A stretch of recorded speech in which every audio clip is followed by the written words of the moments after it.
school where learning is a beautiful journey. Well, আজকে কিন্তু আমার ক্লাসের শুরুতেই তোমরা দেখতে পাচ্ছ যে সঙ্গে নেই কোনো বোর্ড, রয়েছে ফাঁকা চেয়ার। এবার তোমরা ভাবতে পারো এই ফাঁকা চেয়ারে ম্যাম কি ক্লাস করাবেন? ওয়েল, এটাই হলো আজকের মিস্ট্রি। আজকে আমি ক্লাস তো করাবো ডেফিনেটলি, কিন্তু কি ক্লাস করাবো সেটাও তোমাদের বলতে চলেছি। তার আগে বলে দিই, আমার এই চ্যানেলে আজকে আমার বিশেষ সঙ্গী হচ্ছে এই খাতা এবং তার সাথে এই পেন, আর এইটা দিয়েই আজকে আমি তোমাদের ক্লাস করাবো। Welcome back to my channel Pratik E-Learning School, where learning is a beautiful journey. And if you want to be a part of this beautiful journey, then subscribe my channel and press the bell icon. যাদের আমার video ভালো লাগছে তারা অবশ্যই চ্যানেলটিকে subscribe করে পাশে থাকা বেল আইকনটি প্রেস করতে একদম ভুলো না। তাহলে চলো আজকের মূল পর্বে চলে আসা যাক। তাহলে আর বেশি দেরি না করে আজকের ক্লাসটাও শুরু করা যাক। তবে আজকের ক্লাসটা কিন্তু ক্লাস তো বটেই ডেফিনেটলি, বাট এটা একটা আমার পার্সোনাল এক্সপিরিয়েন্সও বটে। আমি আমার নিজের জব ইন্টারভিউ এক্সপিরিয়েন্স তোমাদের সঙ্গে শেয়ার করব। যখন আমি ফ্রেশার ছিলাম সেখান থেকে আমার জার্নিটা স্টার্ট হয়ে আজকে যে আমি এক্সপিরিয়েন্সড হয়েছি সেই জায়গা অবধি তোমাদেরকে আমি সবটুকু শেয়ার করব। আর তার সাথে রয়েছে আমার এই খাতা এবং পেন অলরেডি রেডি। আচ্ছা, কেন আমি আমার খাতা পেন রেখেছি সেটাও তোমাদের বলছি। কি কি কোয়েশ্চেনের ওপর তোমরা জোর দেবে সেই জন্য এই খাতা পেনটা আমি রেডি রেখেছি। কারণ যদি কোনো রকম আমি ভুলে যাই তাহলে আমি কিন্তু তোমাদেরকে এই খাতাটা চট করে দেখে মনে করিয়ে দিতে পারবো এই কোয়েশ্চেনটার ওপরও জোর দাও। ওয়েল, আমি আমার এক্সপিরিয়েন্সটাই আগে শেয়ার করি। আমি যখন পুরোপুরি ফ্রেশার ছিলাম, যখন হয়তো আমি জানতামও না কীভাবে সিভি রেডি করতে হয় অত ভালো করে, কীভাবে একজন এমপ্লয়ারের সাথে কি কথা বলতে হয়, কিভাবে ইন্টারাকশন করতে হয়, কিচ্ছু আমি জানতাম না। তখনকার কথা বলছি, তখন আমি জাস্ট কলেজ পাস আউট হয়েছি। তো আমি একটি রিনাউন্ড স্কুলে আমার সিভি দিই, সিলেক্টও হয়ে যায়। সিভি দেওয়ার আগে আমি কিছুটা নেট সার্চ করেছিলাম, কিছুটা এর উপর ওয়ার্ক করেছিলাম, আমার কিছু ফ্রেন্ড সার্কেলকে জিজ্ঞেস করেছি, then I made the CV and I send it. তারপরে এমপ্লয়ার থেকে কল আসে, গেলাম, খুব ভালো কথা। সেখান থেকে সিলেকশনও হলো, বাট কিছুটা ডিস্টেন্সের জন্য হোক বা যাই হোক সেই কথা ভেবে কিছুটা আমাকে আরও কিছু জিনিস চিন্তা মাথায় করে বা মানে এমন একটা কি বলবো স্যালারির কথা বলা হয়েছিল সেটা not up to the mark. তো আই ডিসাইডেড কি না, ঠিক আছে, I can go for the better one. তো ঠিক আছে, ওখান থেকে আমি সিলেকশন হতেও কিছুটা পিছিয়ে গেলাম যে ঠিক আছে আমি আরও বেটারের জন্য আমি চেষ্টা করি। ওইটা ছিল আমার ফার্স্ট জব, যেখানে আমার কোনো এক্সপিরিয়েন্স ছিল না কিভাবে কি করতে হয়। জাস্ট ফার্স্ট ইন্টারাকশন হয়েছিল, কিছু ইন্ট্রোডাকশন দিয়েছিলাম অ্যান্ড উনি বলেছিলেন ঠিক আছে তুমি সিলেক্টেড। তো এইরকম মানে খুব নর্মাল একটা সিচুয়েশন ছিল ওখানে। এবং যেহেতু উনি ফিমেল ছিলেন তাই জন্য আরও ইন্ট্রোডাকশন করতে আরও সুবিধাও হয়েছে বলা ভালো। তবে আমি একটা কথাই বলবো, ফিমেল থাকুক বা মেল থাকুক, নিজের ইন্ট্রোডাকশনটা যত পাওয়ারফুল হবে ওরা তত বেশি ইমপ্রেস হয়ে যাবে। কারণ একটা জিনিস মাথায় রাখবে, first impression is the last impression. তুমি যাই করো না কেন তোমার ফার্স্ট ইমপ্রেশনের উপর ডিপেন্ড করে কিন্তু তোমার জবটা ক্র্যাক করাটা, স্পেশালি তোমার ইন্ট্রোডাকশন। এরপরে আরেকটা বলি, এরপর বেশ কয়েক বছর পরের কথা, তারপর থেকে অন্তত 2-3 বছর 4 বছর পরের কথা বলছি। 2024-এ আমি আবার একটা জবের অ্যাপ্লাই করি। তখন আমি সেম ফ্রেশার। আমি তখন তার মধ্যেখানে আমি বেশ কিছু কোর্সেস পারসিউ করি অ্যান্ড তারপরে সেটা দিয়ে পুরোপুরি নিজেকে একদম মোটামুটি একটা স্টেবল জায়গায় এনে আমি আবার জবের জন্য অ্যাপ্লাই করি এবং that was HR executive job. ঠিক আছে, খুব ভালো কথা, মনের মতন জবের রোল পেয়েছি। তো ইন্টারভিউতেও সিলেক্ট হলাম, আরও বেটার সিভি প্রোভাইড করলাম ওদেরকে। খুশি হয়ে জবেও ডাকলো, মানে ইন্টারভিউতে ডাকলো। স্ক্রিনিং ইন্টারভিউ দিন যখন ফার্স্ট টাইম আমি কোনো অফিসে এন্ট্রি করলাম, অফিস তো একটা আলাদা জায়গা, মানে তার একটা এনভায়রনমেন্টটাই আলাদা হয়, রাইট? তো তো একদম চুপচাপ, সবাই যা যার মতো কাজ করছে, হ্যাঁ, পরস্পর প্রচণ্ড একটা সিরিয়াস মহল। তো একটু ভয়ও লাগছিল, টেনশনও হচ্ছিল, জানি না কীভাবে কোপ আপ করবো। তো যিনি HR ছিলেন উনি, শি ওয়াজ ভেরি ওয়েলকামিং। উনি আমাকে ভেতরে নিয়ে যায় ম্যানেজারের রুমে, যেখানে আমার ইন্টারভিউ হবে। এবং ইন্টারভিউর সময় আমি জাস্ট একটা small gesture, good morning sir, তো ওইটুকুর পরে আমার মেন ইন্টারভিউ শুরু হয়। এবং যিনি ম্যানেজার ছিলেন, হি ওয়াজ অলসো ভেরি ওয়েলকামিং। উনি খুব কমফোর্টেবলভাবে আমাকে আমার ইন্টারভিউ লেভেলটা স্টার্ট করেন, ইন্টারভিউ যে রাউন্ডটা। তো এরপরে যেটা বলবো, that was the first question he asked me, tell me something about yourself. এই tell me something about your সেলফের উপর ডিপেন্ড করছে তোমার জব ক্র্যাকের একটা ব্যাপার, ঠিক আছে? যখনই তুমি নিজের বিষয়ে ইন্ট্রোডিউস করছো, বাড়িয়ে চড়িয়ে কিচ্ছু বলবে না, try to make it simple. তুমি কোথা থেকে আসছো, তোমার এজ কত, তোমার নাম, তোমার লোকেশন, কি কি জিনিস তুমি শিখেছো, তোমার কি এডুকেশনাল ব্যাকগ্রাউন্ড রয়েছে, কি কি কোর্সেস, কি কি ডিগ্রিজ তুমি পার্সিউ করেছো, সেগুলো সব তুমি বলো। অ্যান্ড দেন তোমার কি কি স্ট্রেংথ আছে সেগুলো তুমি তুলে ধরো, অ্যাজ ওয়েল অ্যাজ উইকনেসেস। তুমি যত সততার সঙ্গে তোমার ইন্ট্রোডাকশন দেবে, তত সততার সঙ্গে ওরাও তোমাকে কিন্তু অফার লেটারটা দেবে। অর্থাৎ তত সততার সঙ্গে তুমিও তোমার জবটা কিন্তু ক্র্যাক করার জন্য এক ধাপ এগিয়ে যেতে পারবে। নাম্বার 2, সেকেন্ড কোয়েশ্চেন থাকতে পারে, tell me something about your family. Family মানে তোমার ফ্যামিলিতে কে কী করছে, হতে পারে তুমি তোমাদের ফ্যামিলিতে কজন আছে জিজ্ঞেস করতে পারে। How many members are there in your family, তোমার ফ্যামিলিতে কে কে আছে, how many members are there in your family. তোমাকে ফার্স্ট এই কোয়েশ্চেন করলে তুমি বলতে পারো there are 3 members, there are 4 members. যেরকম ওয়াইজ তোমার মেম্বার থাকছে তুমি সেই অনুযায়ী তোমার বললে। এবং হতে পারে জিজ্ঞেস করতে পারে তোমার মা কি করেন, তোমার বাবা কি করেন। তো তোমাকে সেইটা বলতে হবে, বোঝা গেল? এখানে এই বলতে চাইছে না তোমার ফ্যামিলি বন্ডিং কি, সেই সব অতটা জানতে চাইছে না, মেন তোমার ফ্যামিলিতে কে কী করে সেটা হয়তো দেখতে চাই। তো তুমি সেটা বলতে পারো। তোমার হতে পারে তোমার বাবা বিজনেসম্যান, তোমার মা হাউসওয়াইফ, বা তোমার মা বিজনেস ওম্যান, বা তোমার মা জব করে। তুমি সেই অনুযায়ী তোমার আনসারকে প্রিপেয়ার করবে এবং ওদের কাছে সেটা প্লেস করবে, বোঝা গেল? নেক্সট কি কোয়েশ্চেন হতে পারে, যে তুমি কেন মনে করছো তুমি এই চাকরিটার জন্য এলিজিবল। অর্থাৎ এটা যদি ইংলিশে ওরা কোয়েশ্চেন করে, তাহলে এটা তোমরা এইভাবে বলতে পারো যে like why do you think that you are eligible for this job?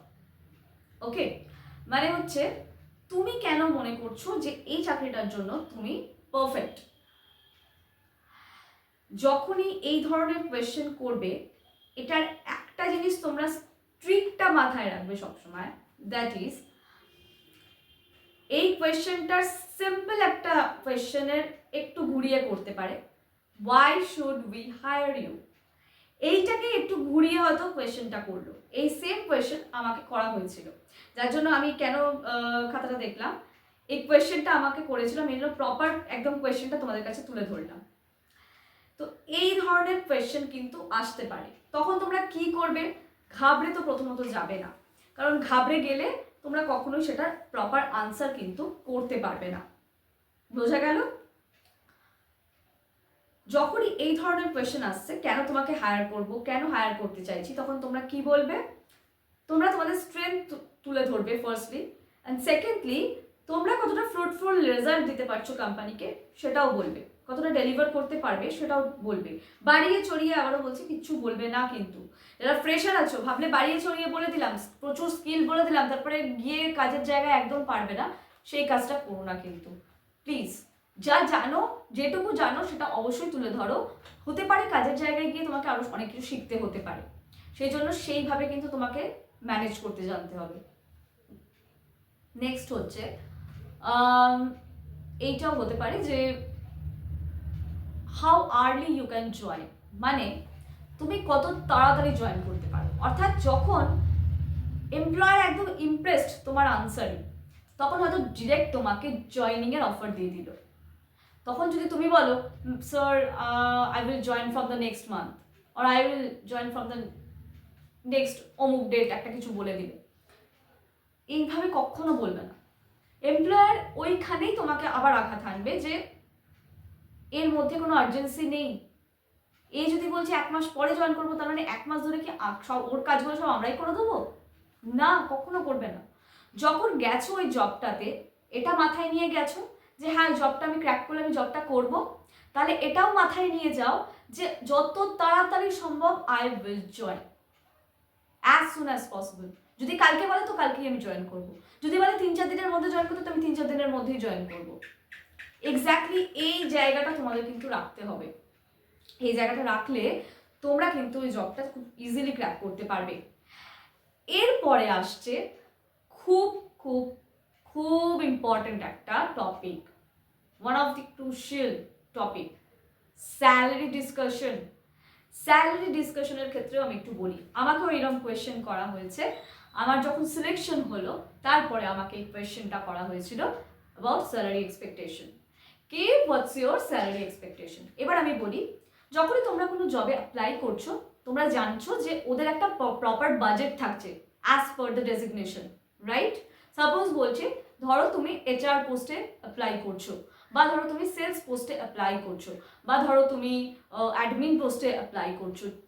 বিভিন্ন ধরনের ডেজিগনেশন আছে, কোনোটাতে হতে পারে বিজনেস রিলেটেড কিছু পোস্ট হতে পারে, যেমন কি বলবো, বিজনেস অ্যাসোসিয়েট, এটাও হতে পারে, বা এক্সিকিউটিভ অ্যাসিস্ট্যান্ট, বা পার্সোনাল অ্যাসিস্ট্যান্ট। এই ধরনের যে পোস্ট আছে, আমি একটা পার্টিকুলার পোস্ট ধরে বলছি।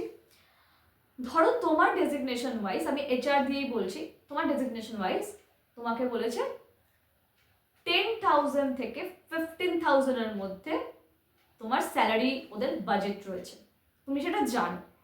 তুমি যদি ফ্রেশার হও, তুমি কখনো এটা এক্সপেক্ট করবে না তো ওরা তোমাকে প্রথমেই 15,000 স্টার্টিং থেকে স্যালারি দেবে, নেভার।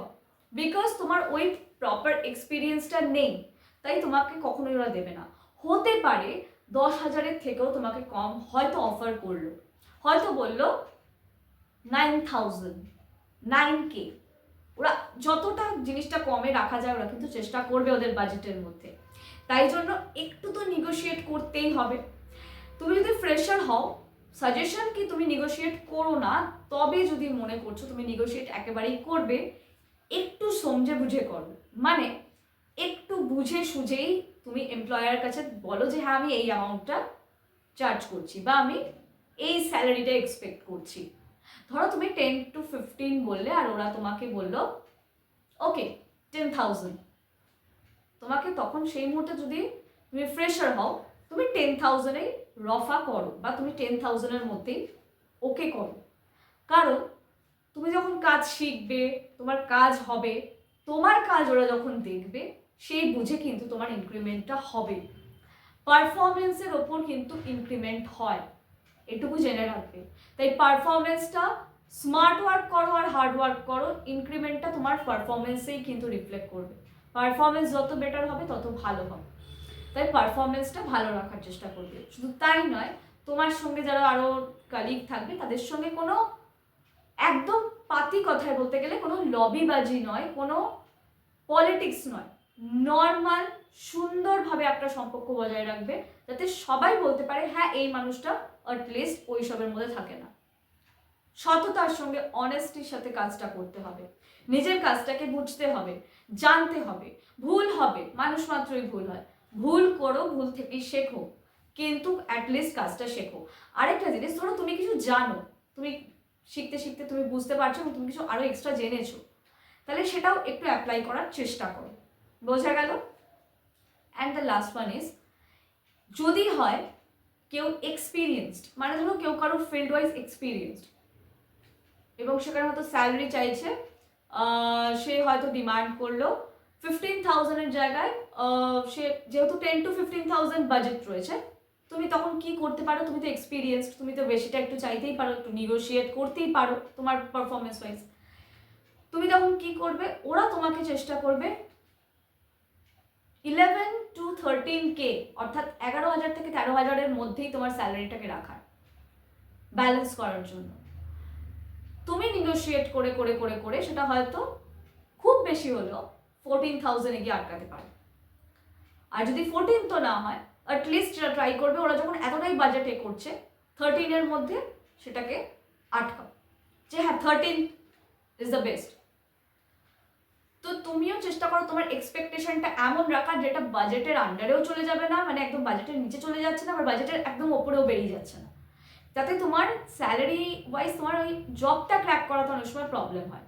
অ্যাজ পার মাই এক্সপিরিয়েন্স, প্রত্যেকের এক্সপিরিয়েন্স তো আলাদা আলাদা হয়, আমার নিজস্ব এক্সপিরিয়েন্স ওয়াইজ আমি তোমাদেরকে বলছি। তবে এমন কখনো করবে না কি হ্যাঁ তোমাকে বাজেটের থেকেও কমে বলে দিল আর তুমি দেখছো যে তোমার সেটাতে কোনো মানে কি তোমার নিজস্ব কোনো প্রফিট হচ্ছে না, তাহলে আমি বলবো you can reject and you can choose the better one. কারণ আমি খাটবো, আমি কষ্ট করব, ডেফিনেটলি আমি তার জন্য একটা এমন স্যালারি নিজেও এক্সপেক্ট করবো যেটাতে আমার ডেজিগনেশনটার একটা মর্যাদা থাকবে, অ্যাজ ওয়েল অ্যাজ আমার নিজস্ব সব দিক থেকে প্রফিটটাও থাকবে, সেটা আমার প্রফিটেবল হবে আমার লাইফে। তো সেই জন্য এইভাবে স্যালারি নিয়ে নেগোশিয়েট করতে, আর নেগোশিয়েট করা মানে এমন নয় কি তুমি একদম অ্যাগ্রেসিভ ওয়েতে কিছু বলে দেবে, নো নেভার, কখনো করবে না। পোলাইট ওয়েতে, একদম পোলাইট ম্যানারে নিজের যে প্রস্তাবটা সেটা রাখো। তোমার চাহিদাটাও কিন্তু ওরা দেখবে যে তুমি কতটা ইন্টারেস্টেড ওই জবটা করার জন্য। হতে পারে তোমার মনে হবে যে কি রেসপন্সিবিলিটিস থাকতে পারে, so you can ask this question, could you please tell me the day to day responsibilities, কি কি রেসপন্সিবিলিটি থাকছে সেইগুলো সম্পর্কেও একটা কোয়ারি করে নাও। এটা কি হেল্প করবে তোমাকে, জবে যখন জয়েন করছো তুমি নিজেও বুঝতে পারবে কি কি ধরনের কাজ হতে পারে। তাহলে আজকে আমি তোমাদের সঙ্গে একটা শেয়ার করলাম, বলতে পারো ইন্টারভিউর একটা খসড়া, যেটা আমার পার্সোনাল এক্সপিরিয়েন্স থেকে আমি তোমাদের কাছে শেয়ার করছি। ওয়েল, আজকের মতন এই পর্যন্তই, দেখা হচ্ছে আবার পরবর্তী ভিডিওতে। ততক্ষণের জন্য ইংলিশ প্র্যাকটিস করতে থাকো, আমার দেওয়া আজকের এই ইন্টারভিউ কোয়েশ্চেনগুলো কিন্তু প্র্যাকটিস করতে একদম ভুলো না। এছাড়াও আমার কিছু আরও ভিডিওস রয়েছে যেগুলো তোমরা ইজিলি দেখতে পারবে, চ্যানেলেই রয়েছে।